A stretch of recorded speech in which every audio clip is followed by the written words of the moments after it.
Shem Hashem Na'aseh v'Natzliach. So we are in the 5th class on the Sefer Olam Hamidot, and we were talking about the midah of emet, and we said that that is the foundation for all the midot. That's something that a person needs to work on before he does any work in any other midah, because if he's not true to himself, if the person is not honest about who he is, about his own midot and what he's lacking, then he will not be able to grow in his midot. So it says in Masachet Yuma, talking about the Aron HaKodesh, the Ark, pasuk in Parashat Terumah that says Mibayit umichutz tetzapenu. From within, from outside, you should cover it. What are we talking about? When they were making the Aron, to put the luchot in, they made a smaller box made out of pure gold, and then a wooden box, and then a bigger golden box to put the wooden box into. So that's what the Torah means, mibayit u'michutz tesapenu, from within, from inside, and from outside it should be covered. That's what the Torah is talking about. Says Rava, one of the great Chachamim, says Kol Tamei Chacham she'en tocho kebaro. Any Tamei Chacham that is inside is not like his outside, eino Tamei Chacham. This is not a Tamei Chacham. Abaye, that's Rava's contemporary, Veitem Rabba Barula, says Nikra Metu'av, he is called a person who is disgusting, and they bring a pasuk. So that's what the Gemara is talking about, meaning to say that the Aron, the Ark, the Aron, is the symbol of Torah. And being that it's a symbol of Torah, it has to be gold from within and without. To show the existence of the Torah is the truth. Nothing fake, right? And emet is what lets us and makes us show that whatever is on the outside is necessarily on the inside. In that case, why did there have to be the wooden? Very good. We're going to get to that. Let's first talk about the gold, and then we'll get to the wood. But if what's on the outside doesn't match what's on the inside, then the whole thing is sheker. The whole thing is sheker. What are we talking about? That when a person is trying to work on himself, trying to get his midot straight, his avodah, his toil has to be first to fix what's inside. Not to worry, how do I look on the outside? What are people thinking of me? And so on and so forth. That's not the main thing. The main thing, the main concentration, the main work is to see what I can fix from within, from inside me. And then the Gemara continues there in Masachet Yuma. This is in page 72 in Masachet Yuma. It says, Oy lahem lesonem she'tamei chachamim. Woe is to the enemies of the Tamei Chachamim, meaning the Tamei Chachamim themselves, that if they would be busy learning Torah, but they don't have Yirat Shamayim, they don't have the fear of heaven. This is exactly what we're talking about, right?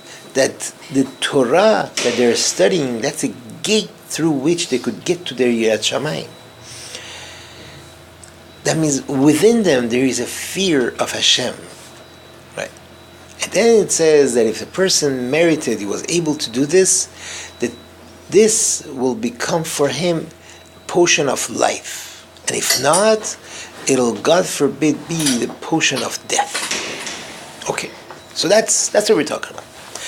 Obvious question. Our Chachamim teach us few different places in the Talmud that le'olam ya'asok adam b'Torah shelo lishma. Right? A person should be busy in Torah and mitzvot. Right? Even shelo lishma, shemitoch shelo lishma ba lishma. That through lo lishma is going to come to do lishma. What's lishma? For the sake of heaven. That a person should be busy in Torah and mitzvot for the sake of, even if it's not for the sake of heaven, Because at the end, through that attitude of he's not doing it for the sake of heaven, he will come to do it for the sake of heaven. So what's the question? We see from here that the outside doesn't have to be like the inside. This guy is learning Torah, he's performing mitzvot, he's doing everything. But in the inside, he's not doing it for the sake of heaven. Right? So there is a contradiction within this person. He's not true to himself. And what is the answer? The answer is, it all depends on the intentions of the person. If the person doesn't really care about the kavod of Torah at all, his whole concentration is his own honor, his own respect, right? Then for sure he's going in a path which is totally false. He's not seeking the truth. He's not seeking the emet, right? And if he continues going that way, yes, the Torah will hurt him.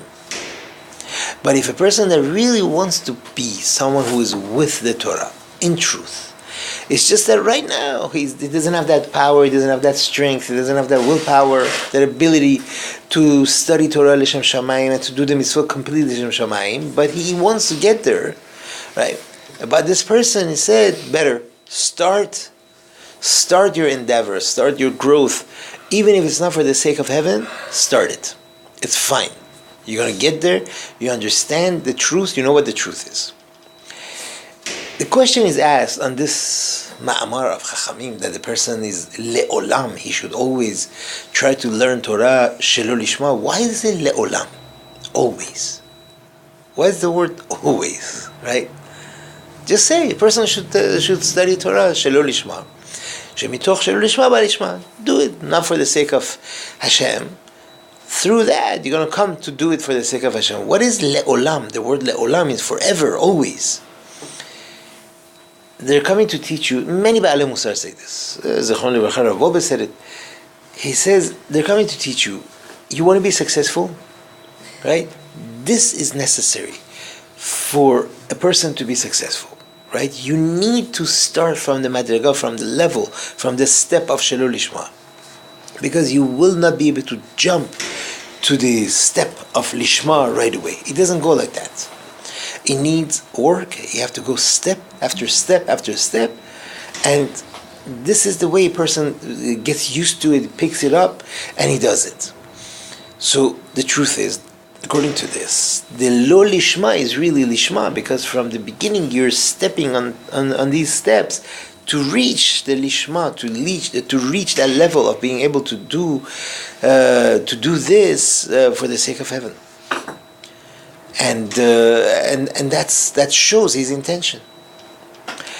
And this we see in the Aron itself. This concept that we just mentioned, that you start at a certain level, knowing where you want to go, and then you go higher and higher. This is hinted in the building of the Aron. What did we say? We said there is gold on the outside, there is gold on the inside. But there is wood in between. Why? Because it's coming to show you that, you know what, such a thing is called Zahav, Toho, and Baro. There is gold on the inside and on the outside. But wait a minute, there is a wood in the middle? Yeah, we all have deficiencies. We all have it. But as long as the inside, that means your deep intention is to reach and to become someone who is proper, someone who performs the mitzvah, someone who properly for the sake of heaven and all that. As long as that is our intention, right? Fine, we're gonna make it. We're gonna make it. Although we are right now wood, right? But we're gonna make it to the gold, and then through and through, it's gonna turn into to become gold. That's the idea. When a person works on their midot and tries to make those midot as best as possible, make himself a better person all the time. That's his intention. Sometimes he's not doing it l'shem shamayim. Okay. My intention is to get myself there. Okay, that's the wood. I have the inside of the aron is made out of wood. But if a person's intention is not, he doesn't want to grow, he doesn't want to make himself better, he just wants to look good. He just wants to have the gold, right? Then the inside is not gold. The inside is rather rotten, right? And then just the outside looks gold. But then, unfortunately, it's not going to last because sheker, doesn't last. He says like this, we have to know, a person that is osek b'Torah, that is busy with Torah and with mitzvot, but he's not doing it for the sake of heaven. He needs to stop and see where he is. He has to know and understand that this is the step that he's on. He's on a step that right now he's performing, he's doing things, not l'shem shamayim. He has to know that. He has to come to realize that. Because if he thinks that he's already, look, I'm great tzaddik, come on, look at me, I'm the best, I've reached the highest level. If he thinks that way, he'll never grow, he'll never get there, because he thinks he's done. Right? A person must know if the actions that he's doing, is it l'shem Hashem, he's doing it for God, or he's doing it for his own kavod, right? And not to trick himself. They say a Hasidic story, there was this Rebbe, and there was a tish, the Hasidim were sitting, and they were eating the Seudah of Shabbat. And every time that this Hasid would take a bite, he would say, L'chol Shabbos Kodesh, L'chol Shabbos Kodesh, like, you know. And the Rebbe sees him, and he didn't like what he was saying. It was too fake. So he picks up the food and he says, L'chod ha-beten, it's for an honor of my stomach, like, you know. What is he trying to show? He says, really? Are you completely L'chod Shabbat Kodesh? Is that it? Is that the truth? And I think that's a very big lesson. For a person. It's a good way for a person to gauge himself. And to see where he is, you know, in reality. Is he really l'shem shamayim, or is l'shem atzmo? It's for himself. Rabbi Yochanan ben Zakkai. We're all familiar with the name. Who was Rabbi Yochanan ben Zakkai? Rabban Yochanan ben Zakkai. He was the leader of the Jews at the time of the destruction of the Second Temple. It says in Gemara Masechet Sanhedrin that for 40 years he was working in business. 40 years he learned. 40 years he led the Jews. He was the head of the Sanhedrin. It was hard times, very hard times, harsh times. You know, they were under the rule of the Romans. And the Hillel dynasty, who were the Nesi'im, they had to run away to Galut, to Yafne. Rabbi Yochanan ben Zakkai was at the helm. Rabbi Yochanan ben Zakkai was one of the greatest Chachamim of the generation. Greatest Chachamim. It says in Gemara in different places that he knew everything. He knew how, by the movement of the trees, what they're saying, what the Malachim are saying. He knew he knew all of Torah, Kol Torah Kula, the deepest Kabbalistic things in the Torah, to the hardest and most complicated topics in the Talmud. That's Rabbi Yochanan ben Zakkai, and he lived 120 years. So when he was about to pass away, his close students came in. Right. His close students, Pirkei Avot tells us, Rabbi Eliezer HaGadol, Rabbi Elazar ben Arach, Rabbi Yishua ben Chanina, I forget the other two, but you know, maybe there were more. So they came to visit him. It says, it's an interesting thing. This is when it's in Masechet Berachot. It says, when they walked in, Kevan Shera'a Otam, when he saw them, he started crying. And they asked him, students, Ner Yisrael, the candle of Israel, Amud HaYemini, the right pillar, Patish HaChazak, the strong hammer. Why are you crying? It's interesting why they chose these three adjectives. He said to them, if they were taking me before a flesh and blood king, that he is here today and tomorrow he is in the grave. That if he is angry upon me, his anger is not forever. And if he puts me in jail, that prison is not going to be forever. And if he kills me, that death is not forever. And I could appease him with words and to bribe him with money. I would still be crying. And now that they're taking me before the King of Kings, HaKadosh Baruch Hu, who is forever. And if he gets angry, the anger is forever. And if he puts me in jail, that is forever. And if he kills me, it's forever. And I cannot appease him with words or bribe him with money. And not only that, there is only two paths in front of me. One is for Gan Eden, for heaven, and I don't know. He says, Rabbi Yochanan Zakkai says, I don't know where they're taking me. You want me to not to cry? So okay, that's a big lesson for us. Then they said, Rabbenu Barachenu, our master, give us a beracha. Amar lahem, he said to them, what do you think he would say? Yehi ratzon, may it be pleasing before Hashem, shetehem mora shamayim alechem, that the fear of heaven should be upon you, kemora basar vadam, like the fear that you have of people. This is the beracha that Rabbi Yochanan Zakkai is giving them right before he died. Amru lo talmidav, his students tell him, Ad kan, that's it. Amar lahem, ulevai, I wish it were so. Tedeu, you should know, kishe adam over avera, when a person commits a sin, what does he say? Omer shelo yirani adam. I don't want someone to see me. That's what we say. So that's the end of quote from the Gemara. So they ask, first of all, why did Rabbi Yochanan Zakkai wait to cry until they came in? He wasn't crying before that. When they walked in, right, that's when he started crying. Why is that? It says, because when he saw his students, and they were so respectful to him, they were giving him so much kavod, right? He was scared. Wait a minute, maybe my inside is not that perfect as it should be, like they're perceiving me. Maybe I'm not that great, and they think I'm all that, and that's why he started crying. And that's why when they asked him to give them a beracha, what does he say? He said, Yehi ratzon, that the fear of Hashem should be upon you, like the fear of people. Why? Because, so that you'll be able to do everything according to emet, right? From the fear of Hashem, not from the fear of people. This was the lesson that he wanted to give them. The last lesson that Rabbi Yochanan Zakkai was giving his students was this, that you should be with the midah of emet, that what's on the inside should match what's on the outside. And we have to know, many times a person does things in front of others, he would definitely behave differently when he's not with people, right? And that shows that he hasn't reached that high level of lishma.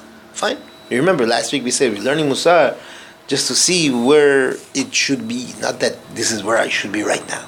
Right? This is something that we have to understand. That's the learning Musar. We're not going to be like this today. But when a person contradicts himself, the way he behaves in front of everyone, the way he does when he's alone, that shows that he's not in that level. A person, you go to shul, you see him, wow, he's saying tefillah, it takes him an hour and a half. Wow, amazing. And he's crying, and he's making all these funny faces. Well, at home, 2 minutes. None of those funny faces, none of that, like that. Saying Birkat Hamazon at home. How does he say Birkat Hamazon at home? And how does he pray by the tefillah? And there are many examples like this. For sure our actions are not the same when we are in front of others than when we are alone. That's how the Shulchan Aruch begins, right? That's how the Hagar, the Ramah says, Shiviti Hashem le'nigdi tamid, and then he writes that the person's actions are different when he doesn't realize he's in front of Hashem. He says a person shouldn't make a mistake and say, look, I really would like that my inside should be like my outside. But being that my inside is not so nice, I will also behave that way outside, on my outside, so people shouldn't think I'm a big tzaddik. He says that's wrong. That's a wrong way of thinking. Because for sure the outside, the way a person behaves on the outside is extremely important. Right? And if a person is not careful how he is on the outside, how he portrays himself on the outside, this will only cause him to get ruined more and more on the inside. Because he's just going to give up. Look at me, I'm a bum. I know I'm a bum inside. I'm going to behave like a bum outside, so then what's left? Fake it to make it. At least fake it a little bit, yeah? What's the middle of the road then? That's what we have to find. We have to find how sincere we are. That's the key. We have to find out really how sincere we are. Okay, you know what? Inside I'm a little bum, but you know what? I'm sincere. I would like myself to be a better person. I would like myself to have that yirat shamayim, and to work on that. And then that, should hopefully reflect on the outside. Rabbi Yechiel Per Shlita, he's a Shiva in Far Rockaway. He says like this, that the Chachamim tell us that the outside of a person should be like in the inside. He says, what you need to do is a very nice line. He says a person, he has to work that to make his insides the way he wants to look on the outside. How you want to portray yourself on the outside, make your insides like that.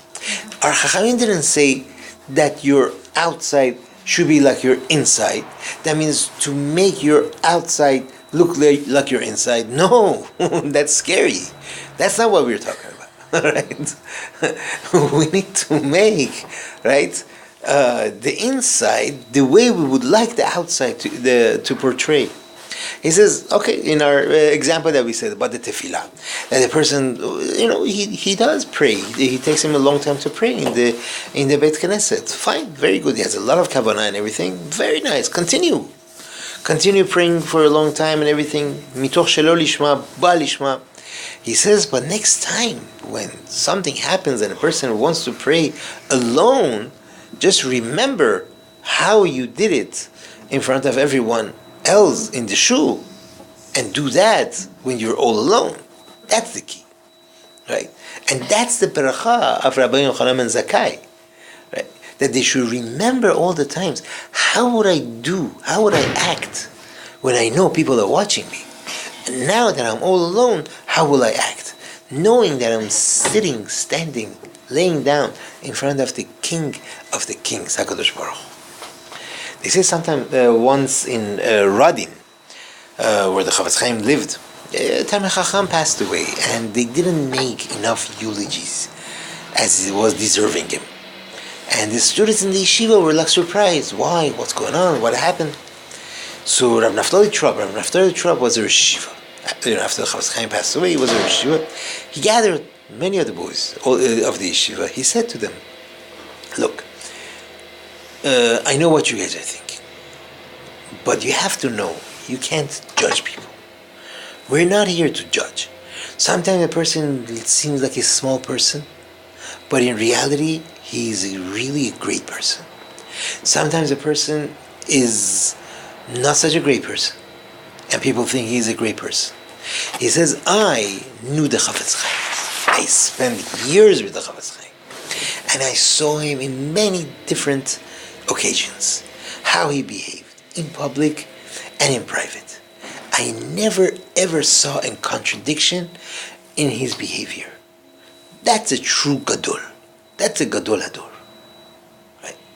He says this is, and he was praying. He was telling them, I'm hoping that everyone will reach such a level that we could. That's what we call zahav mibayit umechutz. Now, so we said that a person should learn Torah and do mitzvot and do all these good things, even if it's not l'shem shamayim. And it's not a problem of faking. It's not a problem of because he's going in that direction. But a person at the same time shouldn't have the intention of faking. That everyone should think that he's a great tzaddik. Okay, fine, you're doing it l'shem shamayim right now. Hopefully you're going to reach that level of l'shem shamayim, but a person has to know not to overdo it. For example, it's great to learn Torah, right? But don't learn Torah so that everyone should respect you, right? You walk into the room, oh, this guy is a Talmid Chacham, let's stand up for him. And inside you get, wow, it's such a great feeling. Walking in, people are standing up, getting up for you. It's awesome, right? But on the other hand, he shouldn't sit by a Sefer and shake himself as if he's learning, but he's really spacing out, daydreaming. What do people know? People think he's actually learning. He's going like this, but really, he's not even, that's called sheker, that's ramaut, that's lying, that's faking. Or Orchot Tzadikim writes that a person that shows off, he's very wise and his actions, but in truth, he's not. He says that's the worst midah because he's sheker, he's the opposite of emet. Right? Our Chachamim say if they are respecting a person because they think he knows 2 masechtot, and really he only knows 1 masechet, you should let them know, listen, I don't, I only know 1. I don't know, he has to make sure they know. And for sure, he shouldn't fake as if he knows so much, when he doesn't, right? Another example, let's go back to the tefillah. Someone, he really takes a long time for tefillah, and one time, his tefillah finished earlier, fine. Don't just stand there so that, wait a minute, my Shemon Esrei usually takes 8 minutes, but I only finish in 5 minutes, so maybe I should wait until it's 8 minutes, then I'll take 3 steps back, so that people won't think, like, chas v'shalom, I'm not, that's not emet. That's not emet. You'd be surprised how really people think like that. Rav Yaakov Kamenetsky was once at an event. There was a seudah, other rabbanim. So the waiter comes and told him the menu. Would you like fish, chicken, or meat? So the rabbi that was next to Rav Yaakov asked him, so what do you think? Which food should I go for? Rav Yaakov told him, which midah are you willing to break? Gava or tava? Get it? No, I don't get it. Yeah. Tava means you want to break your tava, don't have the steak. That's tava, right? So you want to break your midah of tava, order something else. If you want to break your midah of gava, right? What gava? Oh, I'm such a big tzaddik, I don't trust the kashrut, I only eat fish. It depends which midah you want to break. I wouldn't even think like that. Right?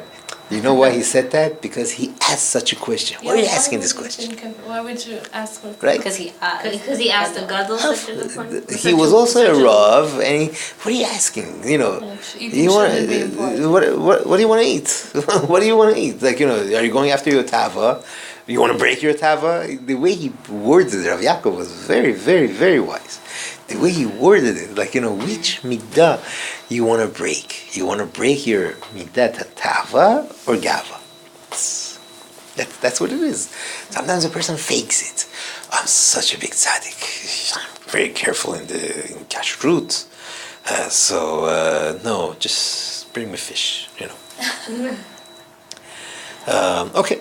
How much is needed that a person should be mudeh ala emet in front of others, right? Not to show himself that he's all perfect, right? Many people are scared to show their deficiencies in front of other people, right? That's why in front of people they make themselves as great, righteous, pious tzaddikim. But when they're alone, oh my gosh, they go after the ta'avot like there's no tomorrow, right? In front of people, they bring him like food. They go like,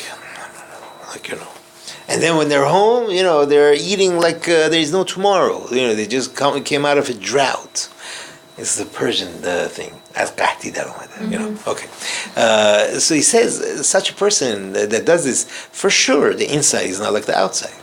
And his kavanah, right, is not to say that a person. Our kavanah is not to say that a person should go ahead and do his dirty laundry outside. To show everyone how much of a bad tava he is, how much he's messed up on the inside. That's not what we're talking about.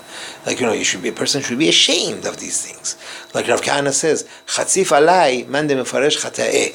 Right? Gemara Barachot, he says, the person that goes and says publicly, he confesses publicly to his sins, he is chatzuf, he's audacious, such a person is wrong, because a person has to cover his sins, right? But at the same time, a person shouldn't be a liar, to fake, to trick others, that they should think he's such a high level, but he's not. Right? Don't show off. The truth is, a person that treads with the midah of emet, right? He doesn't trick people. At the end of the day, people will see. Mm-hmm. People are not fools. They see that this person is true, right? And sometimes teachers, rabbanim, they're afraid that the students are going to look down on them if they don't know something. For sure, the kavanah, their intention is l'shem shamayim. They don't want the kavod of Torah to come down. For sure, so they make themselves like malachim, like angels. Gemara says, if your Rebbe is like an angel, then you should learn Torah from him. Okay, so then they're trying to make themselves great tzaddikim, so that the students should be able to learn Torah. But the truth is, it's not true. The students will be more affected